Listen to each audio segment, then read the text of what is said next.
Hey there! I know I said I'd take a bit of a break, but looking at my production schedule, I thought some things would get messed up. Luckily, I had an episode that I had recorded at the very beginning of this year, and it was meant to be the first episode of the third season, but I went with another episode instead. Since I still want to take a bit of a production break, I have decided to play this special episode now. In it, I sit down with Purity Kamande, a registered clinical nutritionist and sports dietitian, to debug something that can be full of misinformation or you could lack reliable info on it in a mother's life, and that's nutrition. During our session, we went through nutrition needs from preconception stage to postpartum and to baby's needs. I got the chance to learn and unlearn a lot of ideas that I had around food, so I found this session very enlightening. If you're in that space of thinking about how the food you eat or what you feed your child affects them, this will be a very resourceful episode. This is the 8th episode of Mama Till Season 3. I'm your host, Sally Kuria. Before I go and let you listen to it, I just want to talk to you about an event that's coming up. This will be the very first event that I put up for the podcast community, and I am beyond excited. It will be an intimate gathering taking place on the 17th of June in Nairobi, and it will give us a great opportunity to meet, bond, and discuss a topic that has been on my mind for a while.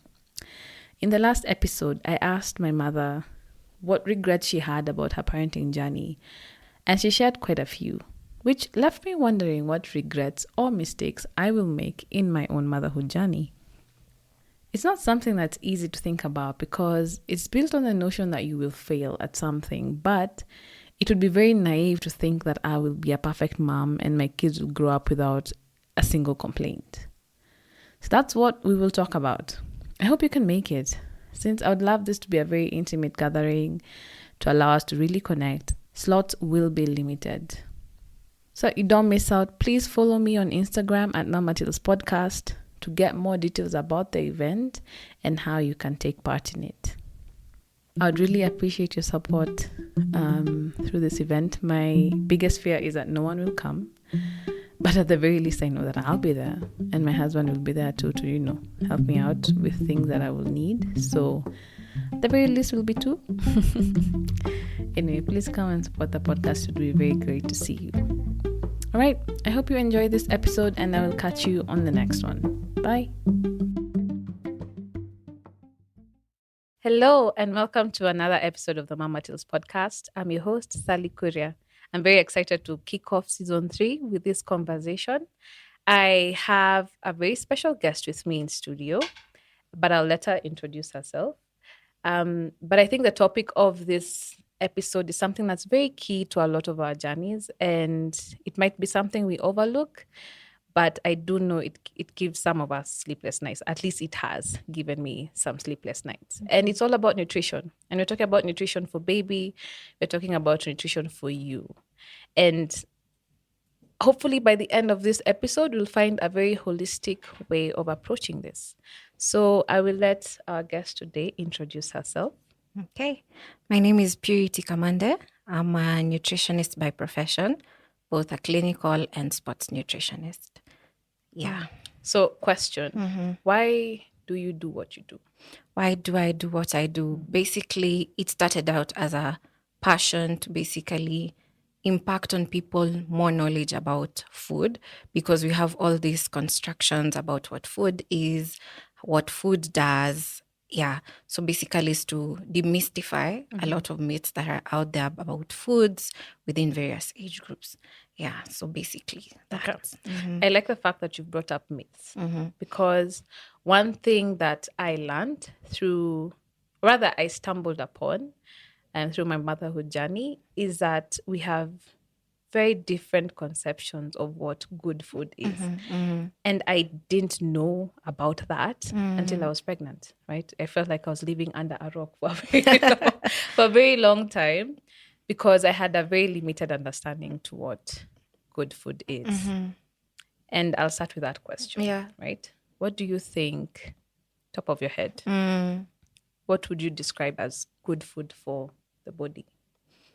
Good food is basically what enables you to be able to do what you need to do every other day. That is what I would describe as good food. Food that gives you strength, food that gives you energy, food that improves your immunity, and basically something that you're able to take day to day that will enable you to go through that day without feeling fatigued, without feeling too tired. Yeah. That is what I would describe good food as. Yeah. Okay. So let's get to our starting point. I've actually been reminded today that starting point should be before we conceive a baby, right? There are ways that we should possibly prepare ourselves Yeah. to house this life within us. Because, like it or not, and I learned this the hard way, Yeah. is that my body is not mine when I have a child inside. I used to describe it like this to my non-pregnant friends. It's like taking a step back and watching your body do something you never believed it could, and you're just playing catch up, right? Yeah. And a lot of it manifested in very many ways. I would have bleeding gums, food that I would love before Is would not would Yeah. not work any longer. I would seek out for things that I would generally not eat. Yeah. I would become very, very cautious about what's on my plate. Yeah. Right? Because my body is housing this little human. Now imagine that I am not caught by surprise, right? But I'm actually working towards that part of my life, right? So what are kind of like the tips that you would throw out there for someone who's trying to prepare their body to house life? Okay. So this is usually a period we refer to as preconception nutrition, and it's something that is coming up very more and more in our day to day, especially in this day and time, whereby people are not just thinking, I'm waiting to get pregnant so that I do what is right. Yeah. Prior to me getting pregnant, what we are referring to as the preconception period is what you need to do to be able to prepare your body, quote unquote. I put it similarly to like the way you have a piece of land or a shamba that you need to till prior to you planting. It's almost the same thing. So preconception period is usually preparing your body in terms of, one, how are your nutrient stores? Nutrient stores, especially to do with the nutrients that are key to be able to sustain a pregnancy, to be able to have a healthy pregnancy. That's what the preconception period is all about. How are your nutrient stores prior to you getting pregnant? Do you need to up it a bit in readiness for?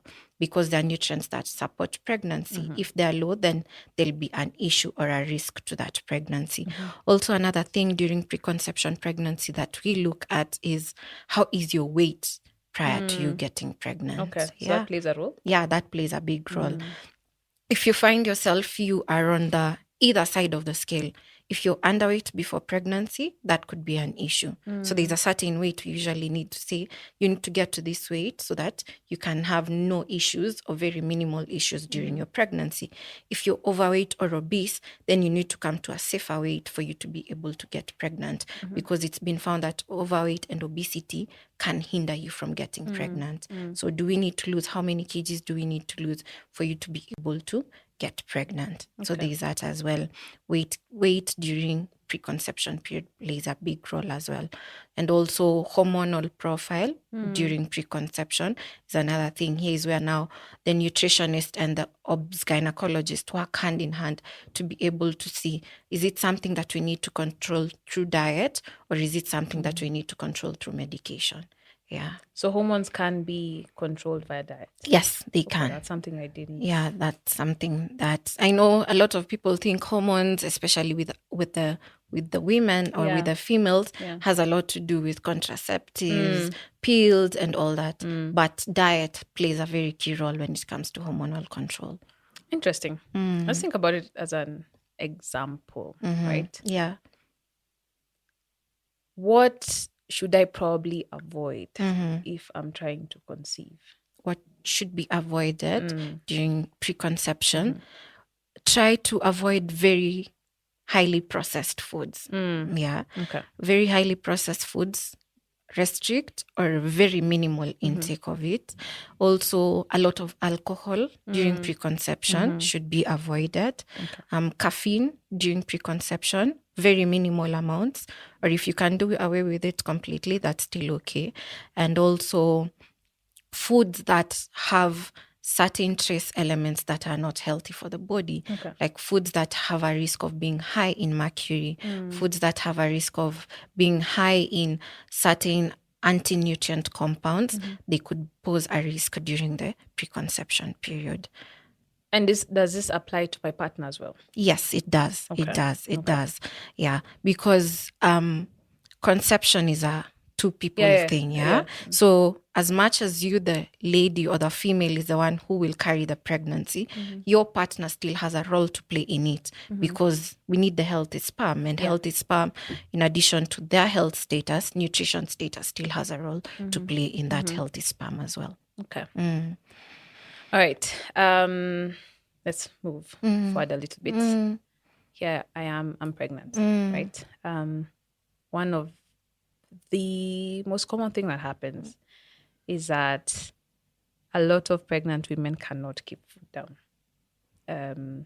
I luckily survived that part of my pregnancies, but I was always nauseous. Yeah. Like the feeling is there, and you are averse to food. You don't want to see it. You don't want to smell it. I was telling you about coffee. For me, I remember it was really sad because I got pregnant right after our wedding. And one of the gifts that my husband was looking forward to was a coffee maker. Yeah, like I remember when it came to the house, it came to our friends, and it was like a whole thing, a celebration. Let's make some mugs of coffee. And immediately it was brewed like this. I was like, that's the first and last time that is happening anywhere in this house, which is it's quite sad, right? I enjoyed my occasional mug of coffee, and it wasn't the only thing, right? And I remember feeling the need to at least eat something because there's a person inside trying you to grow inside me. But that something was very debatable to me. I would find myself just snacking on like highly processed snacks. But that's what I could possibly keep down. Yeah. But I remember the guilt of I'm hurting this baby, but there's very little I can do. So there's that feeling of like maybe I should rely on the supplements I'm given and all that. But what are kind of like your thoughts for that very crucial part? Yeah. Because I know it's also a very crucial part for fetal development. That's when a lot of the work happens. So you can't feel like you're letting the fetus down just because you can't handle food. Okay. Right? So basically, nausea in pregnancy is almost occurs to like every 7 in 10 pregnant women usually experience nausea. And some even goes ahead, not just nausea, goes ahead to vomiting as well. So it's something that is there, but not to every woman. As again, pregnancy is individual. So what happens with nausea, it's basically how your body is reacting to what is going through, because pregnancy is a whole lot of everything happening at the same time, and your body is trying to accommodate all these changes. So with nausea and in pregnancy, it becomes we find various ways in which you can be able to handle it. These are like, you can try note what are your triggers. Okay, so there are triggers. There are triggers to nausea in pregnancy. Some people, like the way you said, when you smelled coffee, it was, some people it will be onions. Some people it will be like onions. Fried or food. Some people don't want even to smell meat. They go off meat totally during pregnancy because it nauseates them. And now because of that, then once you note what your triggers are, especially when it becomes like it's animal protein, then now you have to see what is it that you can be able to take to be able to get the same nutrients that you're missing from that particular food. Because in pregnancy, you have to be able to take care of your needs as a mom and the needs of the fetus that you're carrying as well. So aversions are there. And that happens. So what we usually encourage identify your triggers, do a lot of hydration, but as per your tolerance. Because there are some people, you might tell them they're vomiting and anything, take 2 to 3 liters of water, but they can't keep it down. So we advise them, what is it with your tolerance? If you can't take plain water, flavor your water with some fruits here and there. That would help with that particular hydration element. Also, now nausea as well could become a risk sign in pregnancy when it becomes to a point that you totally cannot keep anything down. And this is a condition we call gravidarum hyperemesis, GH, whereby you find you're pregnant, you can't keep anything down, you're losing weight, which is also a risk sign in pregnancy. So at this time when now you're vomiting, you can't keep anything down, you're losing weight, then now a doctor has to come in and take care of that through medication. Because if you're losing weight during pregnancy, that's a danger to you and to your child as well. Could even lead you to losing that child. Yeah.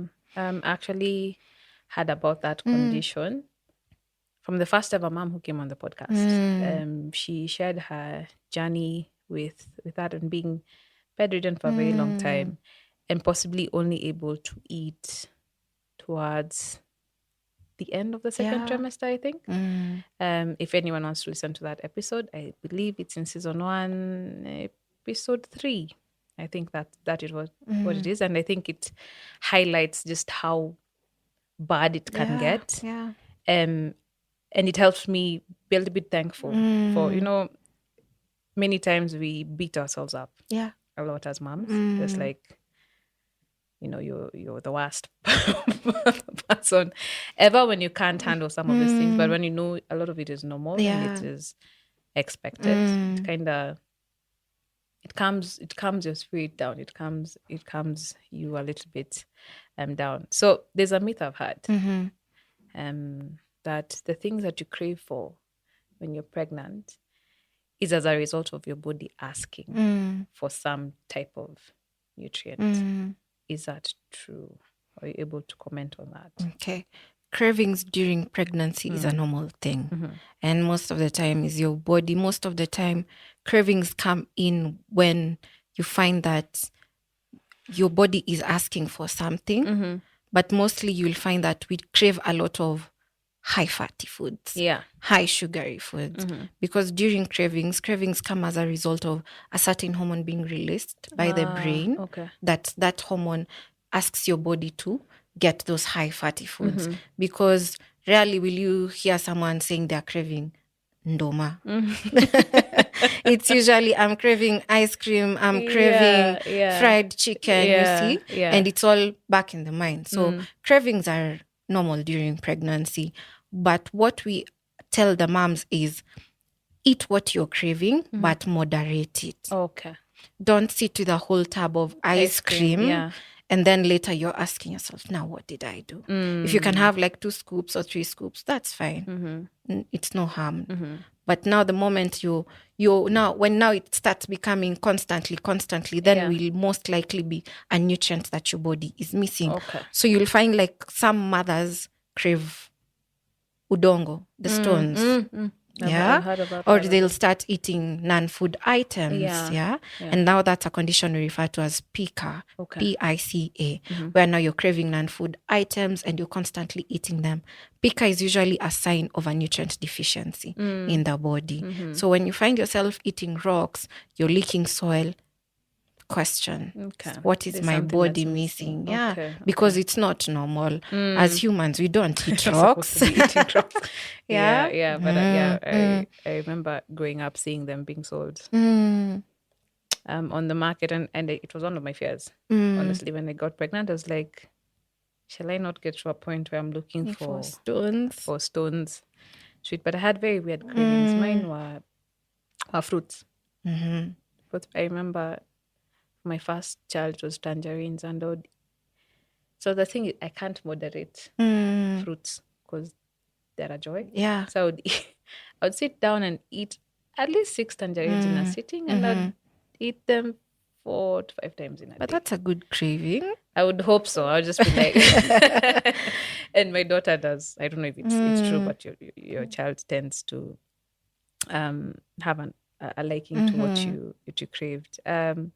So let's think about the third trimester and you're preparing yourself for birth. This is a point where you need a ton of energy. Your baby is growing at an astronomical pace, just adding and adding and adding weight. How do I prepare my body for this very huge part of my life where they're actually coming? How do I, where do I get the energy for all that? So during third trimester, you'll find that you need to add your calories just a bit more because of what's happening inside you. As you've said, it's usually a period of very fast growth and development for the fetus. And you'll find during this period is now when the bones for the fetus are also growing. So during third trimester is where you'll hear a lot of complaints from pregnant mothers that my teeth are starting to ache. Yes. My bones, mgongo, my knees. And this is usually because if the mom's diet is not rich in calcium, which is in our bodies, and also calcium has a lot to do with bone development, the baby leaches from the mom. Because the body is wired that it protects the fetus, and the way of protecting it is by getting what it can't get from your diet from the mom's body. So that's why you'll hear a lot of moms saying during third trimester, I lost my teeth. Yes. My back is not the way it used to be. My knees, or I can't stand for long because the fetus is leaching calcium from the mom's bones. So during third trimester, we usually, even some doctors, OBGYNs, will usually prescribe a calcium or vitamin D supplement to be able to take care of that, because it has been found that it might be hard for the mom to be able to meet the extra vitamin D and calcium needs through their diet. So that's why the supplement comes in to be able to add on to what you're eating. Yeah. Not really as the only source. That's why it's coming in to supplement what you're eating. Yeah. So that's one way. Also, during third trimester, I know is when a lot of women want to rest. Yeah. So this is a time that you should get active, because vitamin D mostly we get from the sun. So 30 minutes, 1 hour with sun contact, then you can easily get your vitamin D, which is very key when it comes to bone health as well.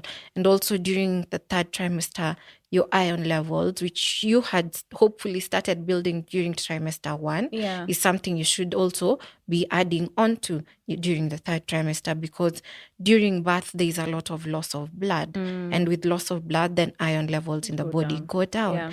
And also folic, which has also hopefully been built through the first trimester up to the third trimester, should be upped a bit during the third trimester as well. Yeah. So a lot of these things sound like they're supplement supported. Can you go through a pregnancy without taking any supplements?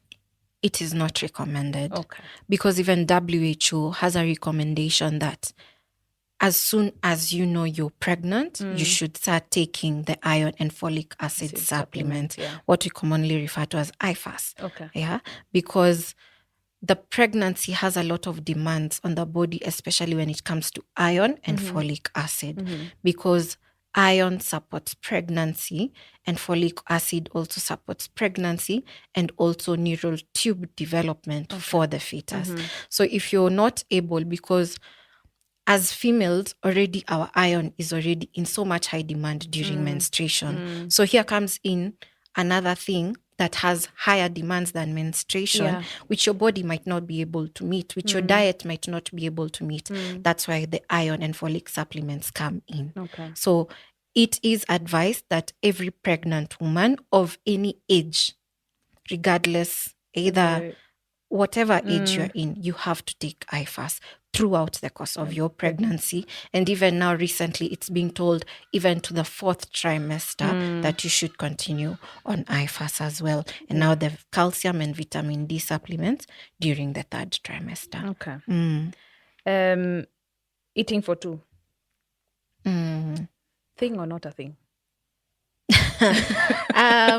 Not really a thing. Because eating for two has been made to, your plate has to be full, as in mountain. It's not toppling over. If it's not toppling over, you're not eating enough for you and the baby. But what is recommended is just an additional 100 to 1,000 kilocalories, which can be met through having 3 meals and 3 snacks throughout the day and within the right amount. Yeah. The thing about piling up, yes, you're eating for yourself and you're eating to meet the baby's needs, but then after pregnancy, this weight becomes very hard to shed off for some moms.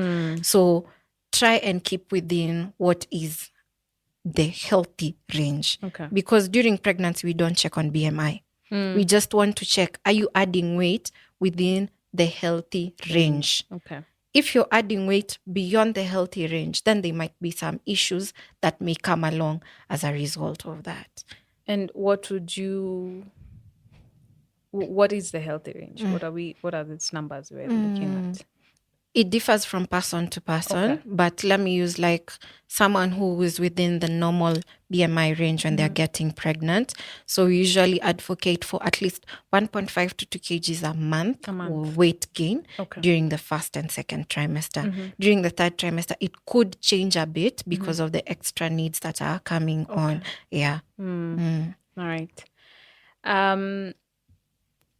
There's this, because now we are like on the weight issue. There's this, I don't even know where this pressure comes from, but you're like, once this baby drops and is out of my body, I should see that scale just go down. Let's just go back to where we were. Yeah. Right? Is that realistic?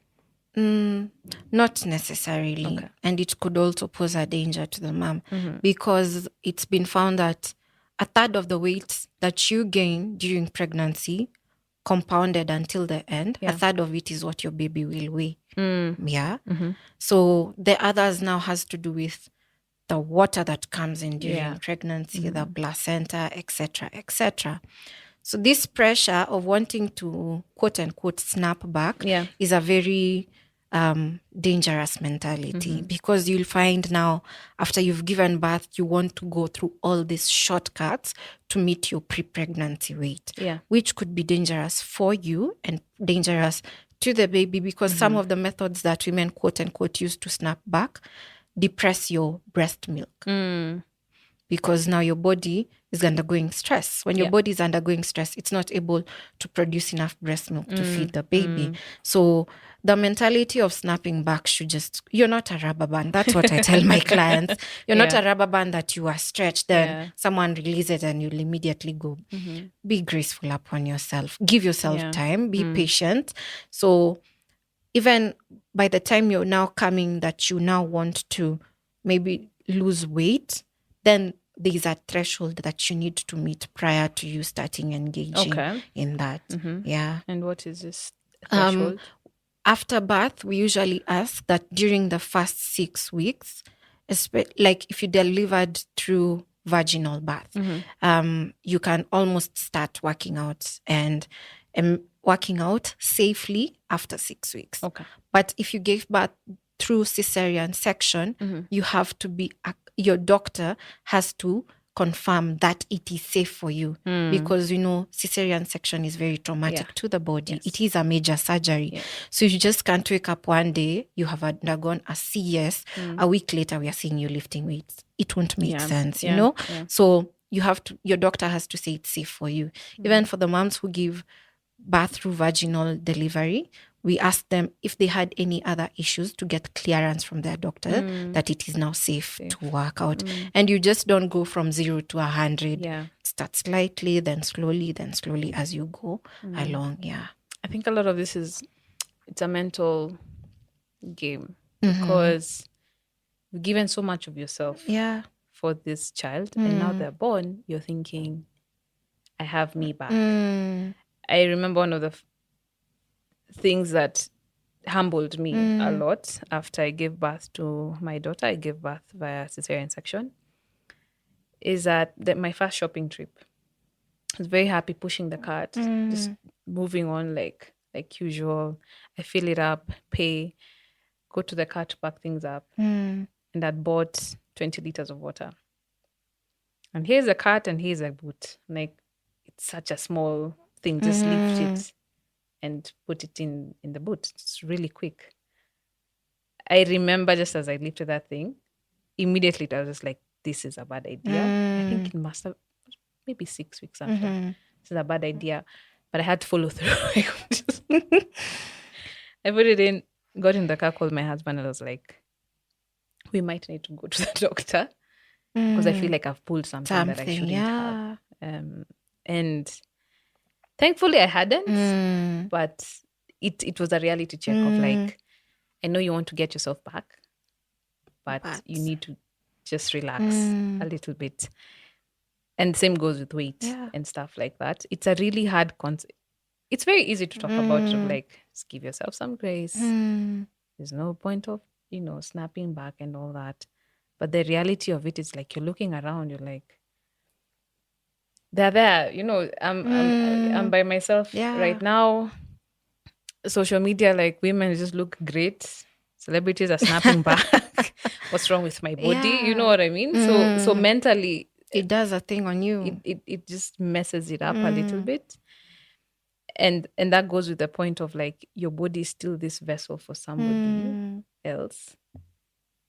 And it's really hard to reconcile with that notion. But I guess sometimes it's really hard to try. And then we need to move. I think especially in this day and age where you get on IG, so and so gave birth, 3 weeks later, they're wearing a dress, it's fitting, and you're like, that has to be me. I mean, we're all different. And I think we need to move away from that, because we keep on telling people, you're not them. You don't know what they're doing behind the camera. Scenes, so be graceful upon yourself, you know? Yeah. That's true. Okay, let's talk about this other very crucial part.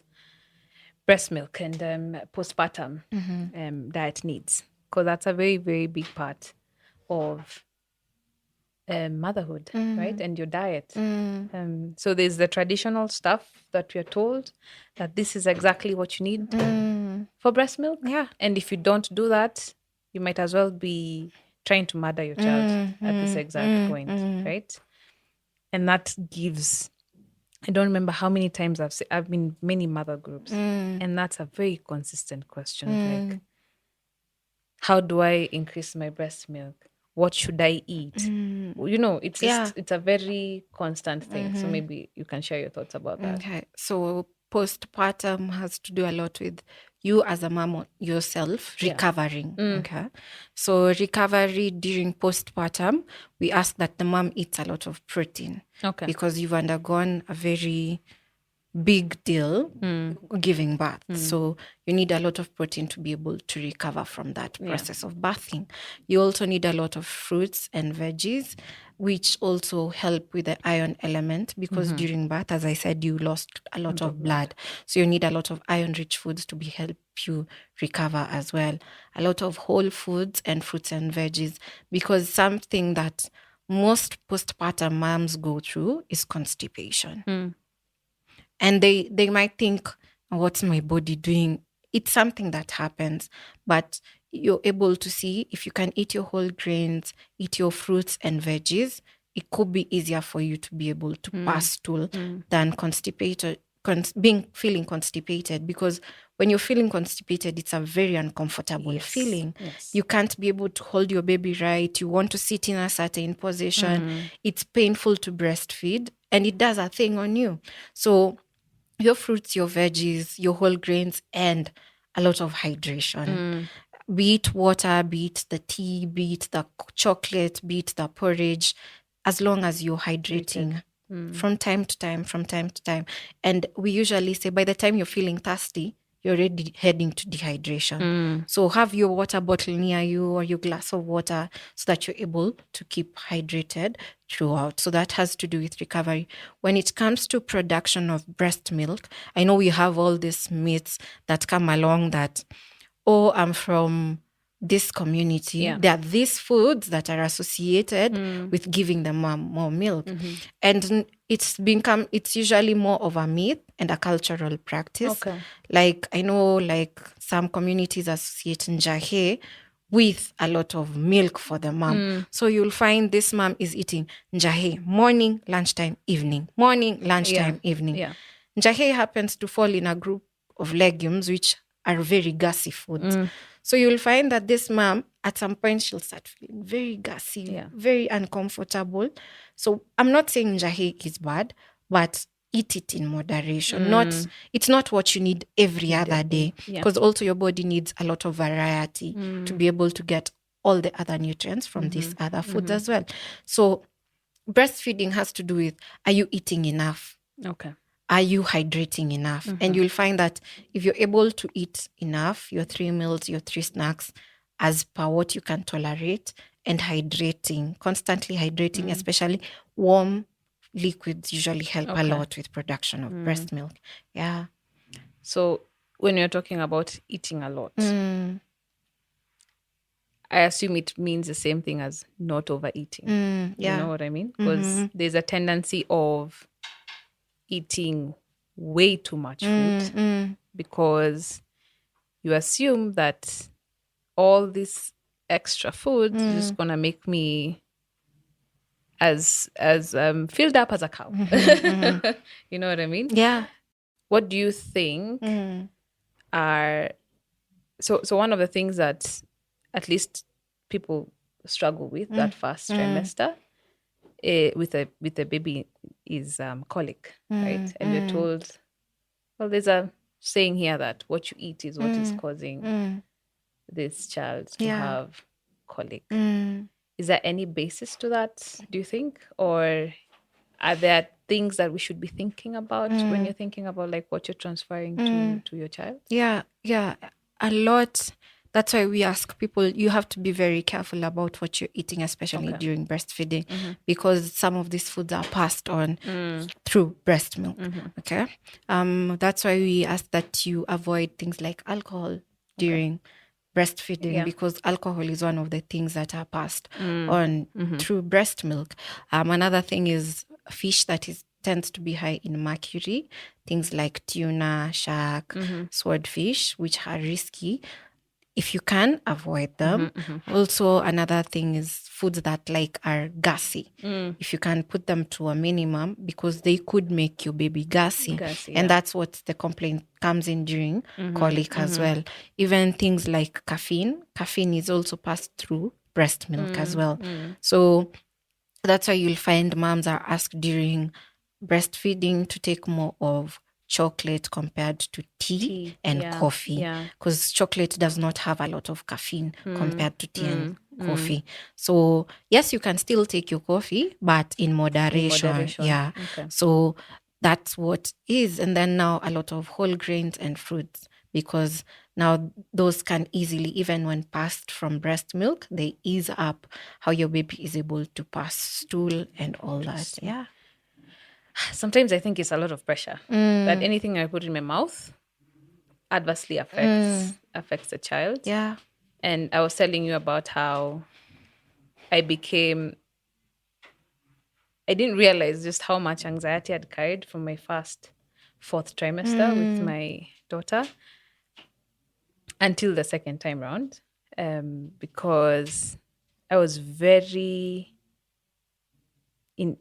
specific. Like I needed to keep a food diary to make sure what is giving me gas, what is not. Because another thing that I really suffered with was intense constipation. And I talk about that in my birth journey with my daughter. That's, I think, episode 2 of season 1. I really struggled a lot with that, and I had to reset my body and think about the things that I was eating and how that was going to impact my baby. And I found it was a way of getting back control. The fact that I could write these things down and be put a stance of I'm not eating that. I'm not. So I think that's something that might help a lot of people. Yeah. Especially when you don't know what is affecting your child or what isn't. Yeah. Okay, sir. I think we are breastfeeding. We are doing well. We're also recovering as a mom. Then rolls around 6 months postpartum, and everyone is excited for your baby to start eating food. This is another very anxiety-inducing period, because it feels like it's a lot of pressure for me to figure out. And it's very easy. I used to think breastfeeding was hard until I started solids. Because with breastfeeding, I have ready-made food all the time, satisfies this child. But now all of a sudden, I need to give them actual food for their bodies to kind of figure that part out. What would you advise a mom who's just starting that journey? Just the first high-level things to just think about as you're beginning the process of introducing solids to your child. So the things you need to look out for, number one is age. Usually complementary feeding has been recommended after 6 months. Okay. So once you get to that point, the age really matters a lot. Okay. Because if weaning is started earlier, it could pose certain risks or disadvantages to the child, because this child is growing. So there's a way their body is also getting ready for that. And you'll notice this by how they are moving their arms, how also certain milestones, like are they able to sit on their own? Yeah. Because if a baby cannot yet sit on their own without support, they're just lying down, that will be a very difficult baby to feed. Because you have to prop them up in an angle. It's like a grown-up. You can't eat while lying down. Yeah? True. So if a baby can be able to sit on their own without support for a certain time, then that shows you that this baby is also ready for that. Also, you have to check, is your baby special needs? Okay. If your baby is special needs, if they have something like cerebral palsy, the approach might be a bit different compared to these other babies as well. So those are basically the key things to look out for. Age, milestones, are they special needs? Or was your baby a preterm baby? Okay. Because how we approach a preterm baby and a baby who was born at term is a bit different. Yeah. Okay, so you've said something that I would want to go back to. What would you say are the disadvantages of starting solids a bit too early? Because one of the reasons I hear a lot of people starting early is, one, they think the child is not satisfied, or they want the child to sleep better at night. Yeah. Right? I think this it's very noble, because who doesn't want a full night's rest? Yeah. But are you harming the baby in any way by, say, starting solids as early as 4 months? The thing about weaning early, the body has not yet been able to develop physiologically to be able to take care of this food. That's why you'll find most babies who are weaned early tend to have a lot of issues with constipation. Because their body is not physiologically ready in terms of having the right enzymes within them to digest this food that you're giving them. Also, you'll find that babies who are weaned early, they tend to, when you're feeding, they're tending to remove food a lot. Okay. Because their tongue is not ready, cannot yet relax to be able to swallow a solid compared to swallowing breast milk. See, breast milk is just swallowing. Yeah. But solid food, it's not just swallowing, has to stay in the mouth for some time. The swallowing reflex comes in. So there's all that. Then a baby who is constipated will again have issues. They're constantly bloated. Yeah. They're very gassy. They're very fussy. So those are some of the disadvantages that might be there when it comes to weaning early. Okay. Yeah. So essentially, we should just trust our breast milk is enough. Yeah. Breast milk has been found to be enough to sustain the baby until 6 months. Yeah. Yeah. Okay. What would you say are some of the, let's call them, I don't want to call them superfoods because that has a different meaning, but meals that are really great to start with? At this time and age, with constant research and things changing from time to time, it's basically what food, especially when you're starting out, it has to be foods that are able to give your baby energy to grow. Interesting. Because during that period of 6 to 12 months, there's a lot of growth happening. Yeah. Okay.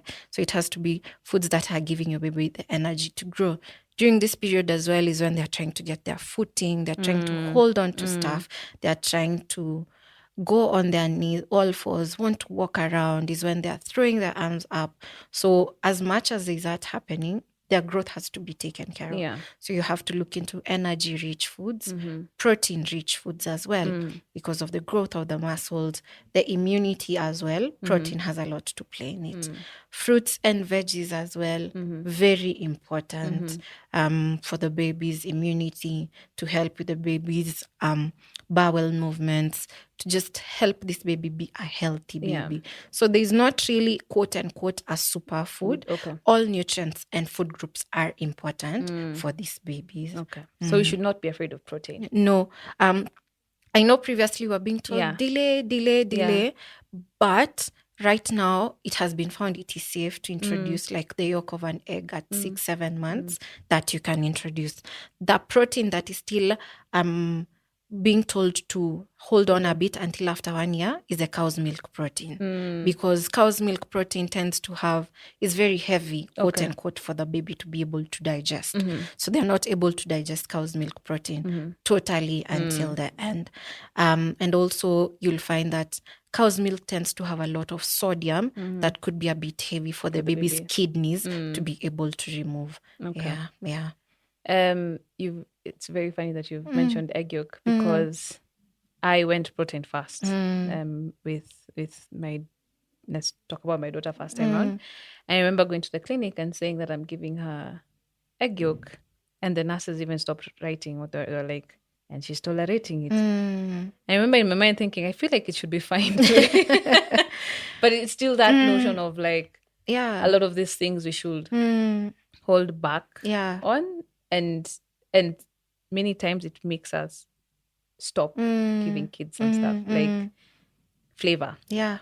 Right? It's something a lot of people are sometimes associate flavor with just like maybe salt and stuff like that. There's so many places to find flavor, but many times a lot of parents are scared of adding any sort of flavor to their kids' meals, right? And that can have adverse effects. Right? So I previously or traditionally, you'll find that when you're weaning a baby, it has to be bland, boiled.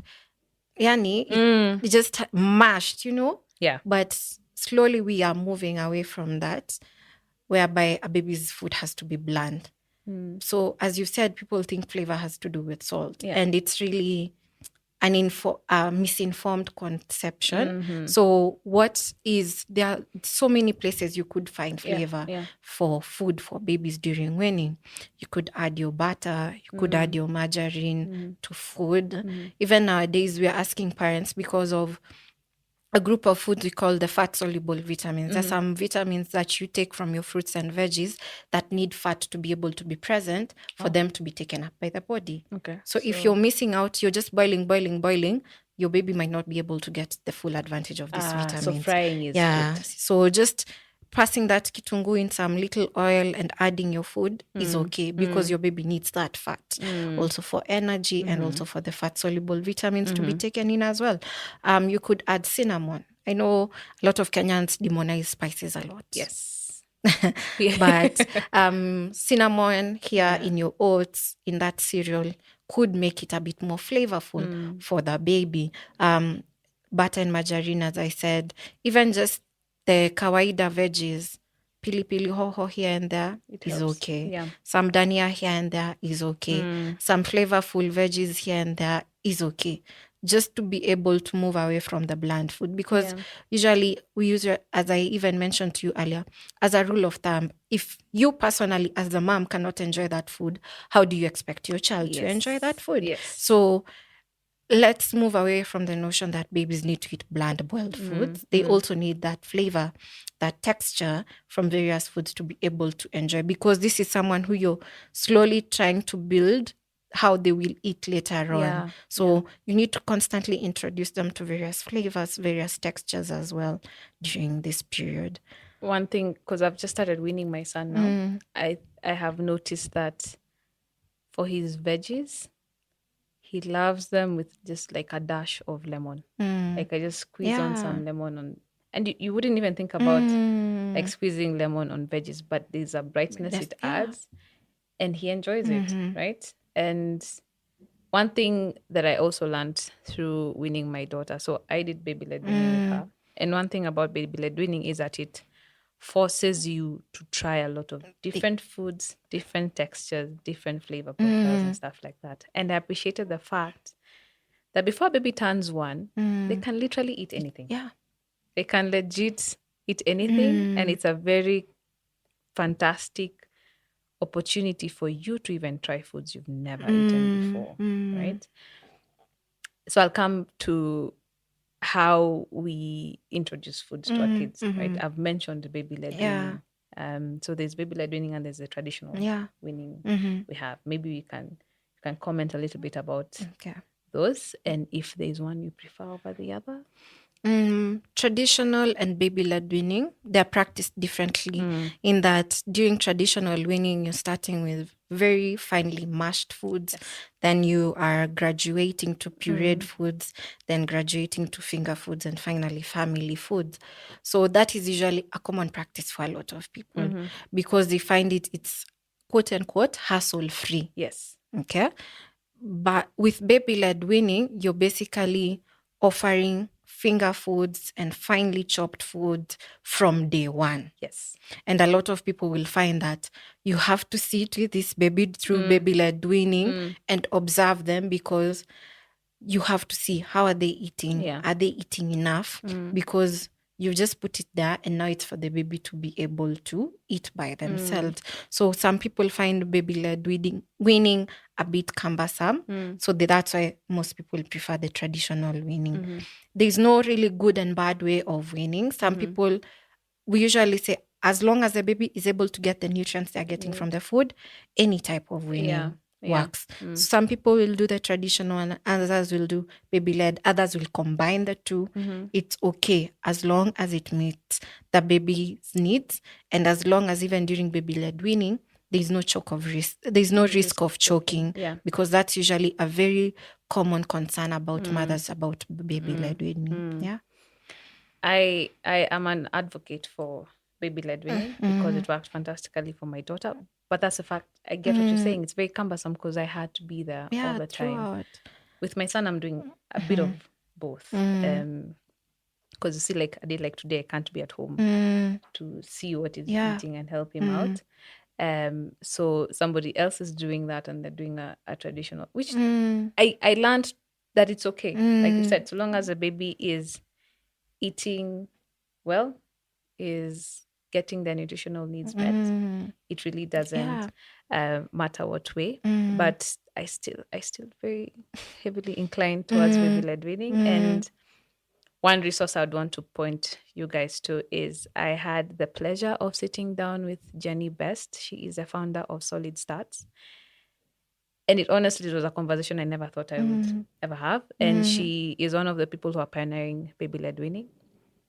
So if you're very curious about baby-led weaning, check out Solid Starts on Instagram and the very special episode that exists in season 2. I think it helped me understand just how diverse foods that we give and how capable they are, because by 1, my daughter was feeding herself, which is something that has shocked people up until now, right? And there's a lot of, now here we move on to toddlers, right? Because I didn't really understand the snap that hits when they get to 12 months and they're deciding like, Mom, it's great that you've put this on my plate, but I don't want it. I just want bread. And you're looking at bread and you're like, how do I stand and say that I'm a great mom and I'm only letting you eat bread? But it's the only way that we are not fighting in this house, right? So that's a really big problem. And it's something that I'm facing right now with my 2.5-year-old. She's very, like this morning I left the house and she just ate brown rice. That's the only thing that she would eat. So the thing that helps me is to think about the day, not just a meal, the day. So if I can get an opportunity to squeeze in an apple, I will. If I get an opportunity to, if I'm drinking soup, I'm like, do you want some soup? So I offer that, right? So what kind of advice would you give to, like, because toddlers are they're a whole subset of humans that are the bosses. They're the ones. And that's why especially so you'll find that these usually even start at 10 months, where a mom will come, my baby is not becoming a fussy eater, my baby is not becoming a picky eater. Yes. She doesn't want this, she just wants this. And yours now, you're saying it's brown rice. We had one case where the baby just wants white rice. Why only? Yeah. And it becomes such a big fight when you try to introduce something else. And as you said something very, very powerful. And that's, don't just plan for a meal. Plan through the day, you know? Like, if you can get in a fruit. So that's why with picky or fussy eaters, we try and say, what you have, just offer various things. Keep on offering. With that constant exposure. Don't just give up. Yeah. If they refuse this, try it again after 3 days.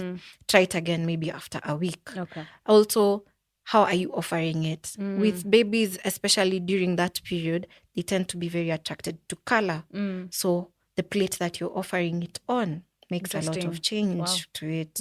The cup that you're offering it in, that sippy cup, could change easily change.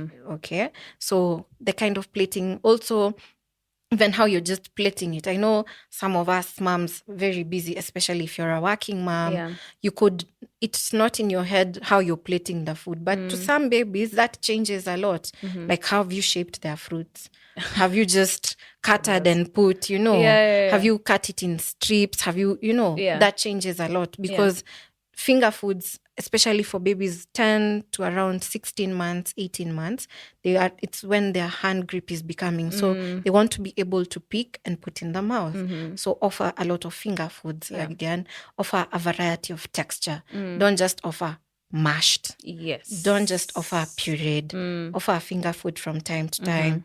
Offer something that has a bit of texture so that you're able to familiarize with it. And even with offering that variety, you'll find that now they're able to get other nutrients that they're not able to get from this one meal that they're preferring. Okay. Yeah, toddlers, they can really... Yeah, and also during this time is when, because you will find that when you're introducing weaning, most of the time you're feeding the baby alone. Yes. So if you're dealing with a fussy or a picky eater, we try and say, let them eat while everyone else is eating. So that they're able to see, because eating is a social event. It is. Yeah, it is. So when they're able to eat while the rest of the family is eating, it becomes a bit easier. And even it's less stressful for the caregiver that they have to squeeze in some extra time to be able to take care of the baby. Yeah, I've learned that FOMO works very well for my daughter. If she is on a food strike, actually don't even offer her food. I just sit there next to her eating mine. And they'll come. After some time, she's just like, can I have some? Yeah. And I try not to express joy in my face. But it's you're very nonchalant way of like, yeah, sure, bring us food, But it's like, thank God for more. Yeah. I always say this, if you're able to manage a toddler, you can easily be a manager anywhere. You'd be fantastic at it. So I had some questions that were sent over by from social media. Yeah. So maybe you can help me answer some of this. How much should a baby actually eat? And by a baby here, I'm thinking between 6 to 12 months. Okay. So the stomach capacity of a baby at 6 months is usually around 180 mLs. Okay. Yeah. So between 6 to 12 months, it will move 180. By the time they're around 1 year, around 400, 450 mLs. That's the stomach capacity of a baby. So we usually, there is a small cup that is usually there in the supermarket. So if you can start with half of that, then slowly graduate into it. Yeah. So that also, so that's usually, so I knew moms usually you put food in a big bowl, then you want to give your baby, and you're not understanding why they're not able to finish that. It's just that their stomach capacity is very small because it's slowly starting to expand to not just take in breast milk, but take in additional food. But that just happen once. Yes. Slow process. So even that's why you'll find, even when you go to the clinic, you're told, now at 7 months, increase this. At 8 months, increase this. Slowly until you get now to 1 year. So it's usually stomach capacity between 180 ml at 6 months all the way to 400 ml at 1 year. At 1 year. Yeah. So not a lot. It's not a Not lot. a lot Yeah, of it's food. not a Okay. lot. Yeah. So another question. My baby is not adding weight. He's 10 months. What can I include in his diet to help him add weight? So at 10 months, most of the time you'll find that this is when a baby is very active. And this is a complaint that is there a lot. Like you'll come to the clinic and your baby's weight has not moved. Yeah. And now you start feeling very guilty as a mom, like what's not happening. And we now look back. If your baby is very active, then that means you have to go back, do a lot of energy rich foods, do a lot of protein as well to be able to help them with that. Because we usually say an additional weight gain of a kg a month is very okay. So don't feel bad because the baby who was weighed before you has weighed 2 kgs and yours is at 900. That's still okay. Yeah. So a lot of energy rich, a lot of protein rich, that will perfectly work to be enabled. Unless there's an underlying issue like an illness, then that's when we would be concerned. Okay. But your carbs, your protein, your fat should be able to help a lot when it comes to weight gain. I would also assume that we should go away from low-fat things. Yeah. This now, doing yogurt as well. Yeah. Could really help. Yeah. Making now their food a bit what we refer to as nutrient dense. Like if you're making porridge for them, add a bit of margarine, If it's fruit, you could serve fruit with peanut butter. Yeah. That helps those. Something. Yeah, that helps something with adding weight. Okay. Last question. If my baby is averse to vegetables, where can I get those nutrients from? And this is a complaint. My baby is not eating veggies at all. And we just tell them, you just now have to be very creative as a mom or as a caregiver. So if you're offering something like spinach or skuma, don't just offer it as skuma. If you have like ugali, make balls with it. Yeah. By the time they're figuring out what is going on, you've already eaten up. Yeah. Or even now, how you're preparing like their protein. Like if it's chicken, you could now make it with, add in your veggies there. Yeah. If you're doing like home blended juices, add in your veggies there. Okay. Yeah. Or even just like ice lollies, add in there. They'll not, by the time the nutrients are already in. So you just have to be very creative about how you're preparing and presenting the veggies to them as particularly. Okay. I think we're at the tail end of this session. What I would want to ask is if you have any additional thoughts that you'd want to share about those stages of nutrition in life. Maybe we didn't even add in like a fitness angle to that. You could probably just plop that in there as well. Fitness is something that even through all the stages has to be there, especially like for the mom. Yeah. You'll find that we've seen on social media people even working out up to 38 weeks of pregnancy. Yes. But it's usually advised that if you've never worked out, during pregnancy is not the time to go to the gym and start lifting weights. It doesn't work like that. So you'll find that even people who are working out during pregnancy, their type of regime tends to be a bit slower because of the additional body experience that is going on.